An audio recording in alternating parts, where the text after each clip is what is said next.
Olá, gente. Eu sou a Yara e eu vou falar para vocês um pouco do artigo, do Gilberto Alves Araújo, que ele intitulou como Memória e Identidade Brasileira em Baú de Ossos. Para quem não conhece, Baú de Ossos é um importante dentro da literatura brasileira que vem tratar da autobiografia de Pedro Narva. Então, ele vai, dentro desse texto, falar muito sobre a genealogia dos antepassados dele, e dos primeiros anos de infância que ele teve, tanto no tempo que ele vivia em Minas, quanto no Nordeste, Aqui está a revista que foi publicada, Revista de Literatura, História e Memória. O ano da publicação foi 2017. E o Qualis, para vocês poderem pesquisar, e se aprofundarem melhor no artigo, classificação B2. Nossa introdução, primeiro ponto abordado pelo autor do artigo, fala o seguinte: o autor traz em sua obra memorialista uma narrativa sobre os seus antepassados e sua infância, perpassando datas que vão do século XVIII até meados da década de 1960. Então, dentro desse artigo, o autor ele vai ver muito toda essa questão da articulação da memória em grupo, que no caso é a memória genealógica e também uma memória individual, Dentro desse artigo, que é muito abordado, o livro de Pedro Narva justamente por essa autobiografia. E aí está muito relacionada à questão de memórias particulares, dos momentos que são relatados sobre os antepassados e que são recontados pela família, assim como aquelas memórias que foram arquivadas, sejam elas em cartas ou documentos oficiais, em fotografias e até em objetos de família. E aí o segundo ponto fala o seguinte: a obra aborda a relação da família com a política brasileira, bem como a memória bastante particular de alguns personagens. Então, assim, toda a obra, gente, ela está repleta dessas memórias, E Pedro Narva, ele dá muito atenção a cada descrição que vai ser feita. Então, são momentos muito específicos que acabam que definindo os sujeitos, Que acabam definindo cada personagem. E aí o autor ele traz essa configuração, da cidade de Juiz de Fora com os estados de Minas Gerais, do Ceará e do Rio de Janeiro.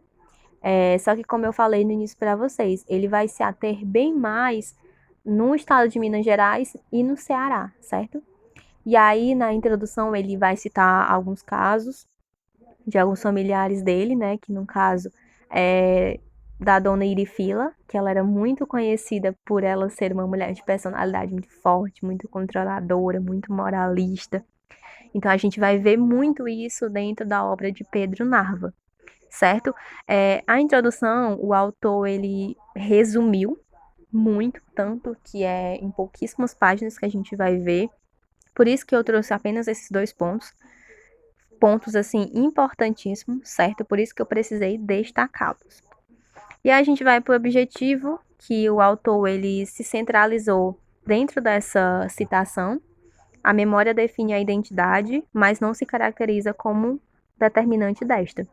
Então, o objetivo do autor em si, ele vai buscar toda uma análise da questão da memória, tanto dentro de uma narrativa sobre o passado rememorado, porque ele para e pensa assim, poxa, isso vai ajudar a entender quem eu fui. Porque a partir do momento que eu tenho as minhas relações com o passado e dos meus antepassados, isso acaba me configurando como um sujeito. Então, como é que eu posso identificar isso dentro da obra de Pedro Narva? E aí ele vai tratar muito dessa questão da memória de um grupo social, da família, tanto como de um coletivo, assim também como de um sujeito, do indivíduo em particular. Então, ele vai trazer essa análise identitária que está muito relacionada à memória. Referencial teórico. O autor utiliza-se da pesquisa de cunho bibliográfico exploratório segundo as conceitualizações de memória e identidade de todos esses autores, que falam sobre noções de autobiografia e identidade nacional. Eu quero falar para vocês que, assim, nessa apresentação, a gente vai apenas se ater a dois desses autores. Eu já deixei o Qualis ali em cima, para que vocês possam se aprofundar mais no artigo, porque é um artigo que na parte referencial é muito grande. Então, precisaria de um tempo a mais, né, para a gente fazer essa análise, e infelizmente não temos. Mas a gente vai tentar explanar, eu vou tentar explanar para vocês assim da melhor forma possível, certo? E aí a gente começa com essa citação de Kandal que fala de que forma a memória configura a identidade, né? Esse questionamento que ele faz. E aí o autor do artigo, ele vai trazer essa problematização acerca do ponto de uma memória coletiva, a partir do momento que ela define um sujeito de forma incorporada dentro de um grupo, né? Então ele vai falar muito da interferência nos movimentos identitários, e aí ele vai argumentar de que a memória coletiva ela não pode ser uma amostragem generalizadora das lembranças com relação ao grupo social. Ou seja, ele fala assim, se eu tenho uma lembrança que considera que muitas pessoas acabaram fazendo parte daquele momento, eu não posso dar apenas o meu ponto de vista, a minha forma de memória, de caracterização dessa memória, porque vai estar sobrando alguma coisa vai faltar. Então ele vai trazer muito disso. E aí, para complementar, eu trouxe essa citação desse outro autor que fala também: a memória está sempre localizada em um grupo e é sempre organizada a partir da relação com o outro. Então aqui ele vai falar justamente também complementando o pensamento de Kandal, de que a memória individual ela é um ponto de vista sobre a memória coletiva e que esse ponto de vista ela muda conforme o lugar em que eu ocupo. Então assim, não é que os autores eles estejam falando que não existe uma memória individual. Não é isso, mas eles estão falando que a partir do momento que eu tenho uma lembrança com um coletivo, a minha lembrança individual, ela vai meio que sobrar lembranças, né? O autor do artigo, ele traz muito isso, essa expressão, sobrar lembranças, porque eu estou dando apenas o meu ponto de vista. Então, alguma parte ali da minha lembrança com relação ao acontecimento, a relação à memória, vai sobrar. Então, é meio que eles estão falando que é injusto, sabe? Falar individualmente de uma memória coletiva. E aí, os resultados da discussão, eu trouxe com esse pensamento de Kandal. A constituição de identidade está intrinsecamente ligada à memória. Essa memória não necessariamente diz respeito às experiências vividas, mas está relacionada principalmente às lembranças compartilhadas socialmente. Neste sentido, não apenas aquilo que o sujeito vivencia faz parte de sua memória.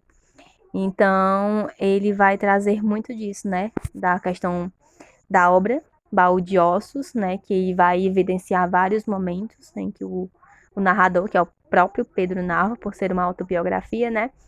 Ele rememora todos os fatos que foram arquivados, como eu falei, em documentos oficiais, em fotografias, enfim. E aí ele vai detalhar cada passo e característica dos personagens. Ele cita a história da Dona Sinhá, que era uma mulher que era muito maldosa, né? Do enforcamento que foi presenciado pelos irmãos Maria Luísa e Júlio, das escravas que acabam sendo assassinadas. E, enfim, vários outros episódios, né? É uma vivacidade muito grande que é narrada por Pedro Nava, por isso que é tão incrível. E aí eu trouxe outra citação. O movimento memorialístico feito de baú de ossos em relação aos acontecimentos arquivados é que organiza a narrativa. Então ele traz justamente isso, né? Esses documentos que acabam favorecendo as lembranças do passado, né? Quando a gente fala em arquivar, em documento, a gente fala isso porque é uma obra que foi narrada ali até os 8 anos de idade do Pedro Narva, né? Então, normalmente a gente tende a esquecer um pouco algumas coisas da nossa infância. E como eles tinham esse costume de arquivar, então era muito fácil, né, ter essas memórias. Toda a narrativa da obra em questão tende a girar em torno dos personagens narrador, Pedro Narva. A repercussão do passado mediante a narrativa autobibliográfica de Narva, além de conferir sentido ao caos fluente e móvel que é a vida, gera âncoras de identificação, naturaliza a comunidade imaginada e dificulta a sua transformação. Então, aí ele vai perceber, né, todo o trabalho de memória que fornece a questão dos fundamentos históricos e da afiliação de determinadas identidades, né, de acordo com os personagens. E aí, questão das considerações finais, É comum perceber, dentre outras coisas, que as obras de Pedro Narva tendem a ser tratadas pelo grande público apenas como frutos de um modernismo famigerado, regido pelo desejo de constituição de uma identidade nacional. No entanto, uma abordagem de baú de ossos permite-nos afirmar que essa obra supera as expectativas e tece a linguagem estética à obra que projeta a modernidade, né? Então, essa obra de Pedro Narva ela traz muito essa patente de criação literária em torno do seu memorial e todo um contexto de fluidez, né, de mobilidade que traz a sensação de perda, de saudade, de melancolia, e enfim, né, muitas sensações. Por isso que Pedro Narva foi tão incrível.